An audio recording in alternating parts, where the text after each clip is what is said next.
आगरा के शमशाबाद में संतों का महाकुंभ होने जा रहा है।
प्रथम स्तंभ कहूँ तो मीडिया को मेरा हृदय से बहुत बहुत आप सबको साधुवाद, बहुत बहुत हृदय से बधाई।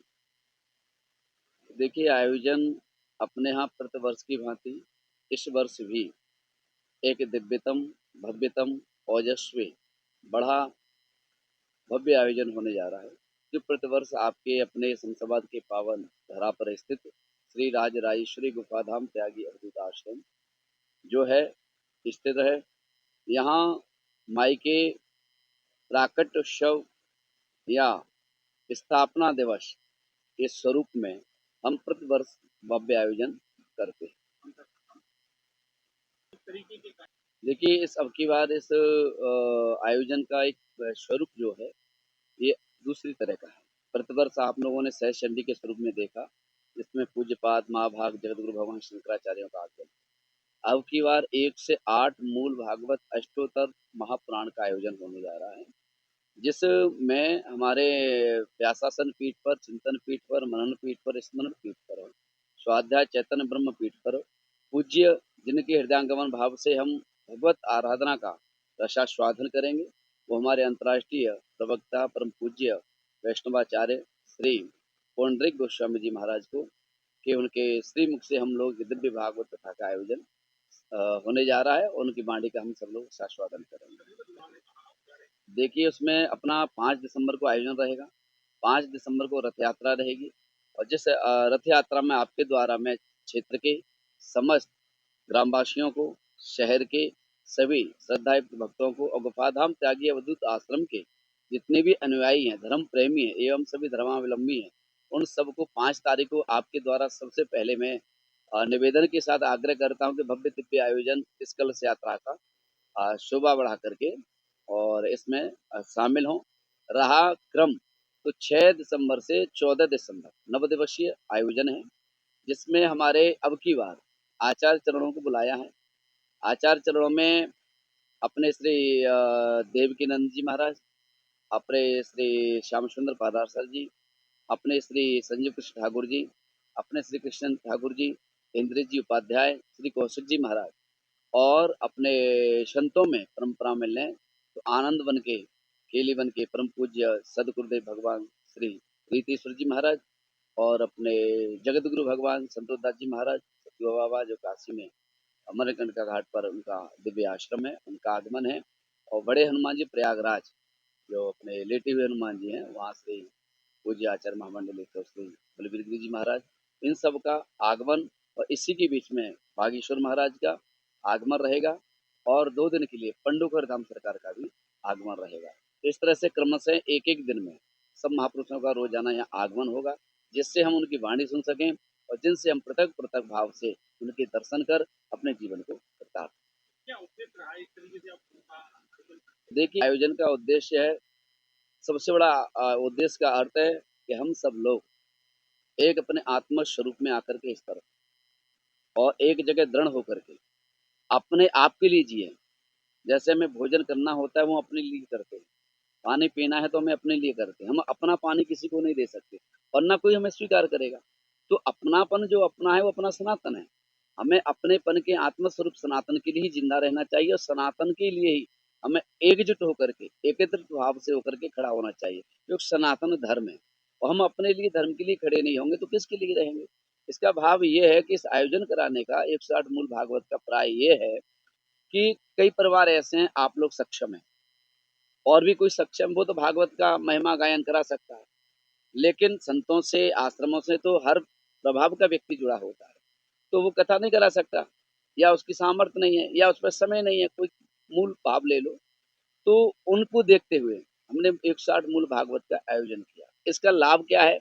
ये 160 मूल भागवत का प्रायण पितृ शांतियों के लिए होता है, पितरों की शांति के लिए, पितरों की मुक्ति के लिए, पितरों के कल्याण के लिए, और पितरों के मोक्ष के लिए। जैसे हमारी परंपराओं में, जैसे देवताओं से सब लोग कहीं न कहीं आजकल के जीवन में लोग परेशान हैं। किसी को पितृदोष लगा है, किसी को पितृ शांति नहीं है, किसी को कुछ है, किसी को कुछ है। तो हमने सोचा कि उन सब के पितरों के लिए एक ऐसा साधन बनाया जाए, जिस साधन के प्रभाव से उनकी मुक्ति हो। तो मुक्ति का भाव पितरों के लिए, जैसे हम लोग बछिया स्थापना कराते हैं, माँ गंगा का स्नान भी कराते हैं, करौली भी ले जाते हैं, वहाँ इत्यादि जगह ला करके स्थापना करा के उनको बिठा देते हैं। हम कहते हैं कि हमने देवताओं को बिठा दिए, देवताओं को मुक्ति मिलेगी। अन्यथा ऐसा नहीं है।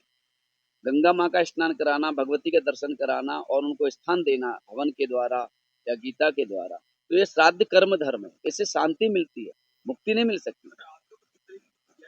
कि उन व्यवस्थाओं के लिए जो हमारे आचार परीक्षित लोग रहेंगे, 160 जजमान जो रहेंगे, उनके लिए हम लोगों ने 1 से 8 कुटियों का निर्माण कराया है। जो फूस की कुटी होंगी, उनमें सारी व्यवस्थाएं उन लोगों के लिए होंगी। जो विगत वर्ष पहले जो पांडा लगा था, वो मेन मंच रहेगा। यज्ञशाला है, यज्ञशाला के समीप मूल पाठ का मंडप रहेगा, जो 60 बाई 60 में होगा। उसके बाद वीवीआईपी एक बैठक रहेगी। उसके बाद जो व्यवस्था है भोजन प्रसाद की भी आचार्यों की और परीक्षित परिवारों की अलग रहेंगी, और हमारे क्षेत्रीय सभी भक्तजन हैं उनके लिए अलग, हमारे क्षेत्रीय जो संत हैं उनके लिए व्यवस्था, भोजन खाने से लेकर के पीने तक सबकी व्यवस्थाएं अलग। परीक्षितों की बात की जाए, क्योंकि भागवत का आयोजन होता है तो निश्चित तौर पर परीक्षित भी बनाए जाते हैं। परीक्षित किस तरीके से बनाए गए और कहाँ-कहाँ से परीक्षित? देखिए, इसमें हमने जो परीक्षित लिए समूचे पूरे भारतवर्ष, भारतवर्ष में अपना गुजरात भी है, अपना राजस्थान भी है, और नाम खोल के कहूँ तो अपना अहमदाबाद से है, अपना बड़ौदा से है, अपना क्या नाम है, सूरत से भी है, उदयपुर से भी है, जयपुर से भी हैं, अपना चेन्नई से भी हैं, बैंगलोर से भी है, बम्बई से भी है, कलकत्ता से भी है, पंजाब से भी है, चंडीगढ़ से भी है, हरियाणा से भी है, दिल्ली से भी है, हमारा कानपुर से भी है, इटावा से भी है, अपने आगरा से भी है, अपने समुच्चय सब जगह से, अपने शमशाबाद में से भी यथाभाव से परीक्षित बनाए जा रहे हैं। आयोजन बड़ा है, ऐतिहासिक आयोजन हो रहा है। अगर प्रशासन की बात करें तो किस तरह की सुरक्षा व्यवस्था की आप मांग करेंगे और उनको अधिकारियों को अवगत हो? देखिए, उनको हम कल हम उनके पास जाएंगे और उनसे हम कहेंगे, पूरा अपना एक विवरण लेकर के तैयार किया है हमने इस आयोजन का, उसको देंगे। हम चाहेंगे, जैसे विगत वर्ष उन्होंने पूरी हमारी सुरक्षा की दृष्टि से बहुत अच्छी व्यवस्थाएं की थी, उससे भी अब की बार अधिकतम व्यवस्था हमें चाहिए, क्योंकि बड़े बड़े आचार्य चरणों का आगमन है, उनकी सबकी सुरक्षाएं देखते हुए, और हमें प्रशासन से निवेदन के साथ कहेंगे कि वो इस व्यवस्था को अपना ही स्वरूप मान करके तो अधिक से अधिक हमें सेवा में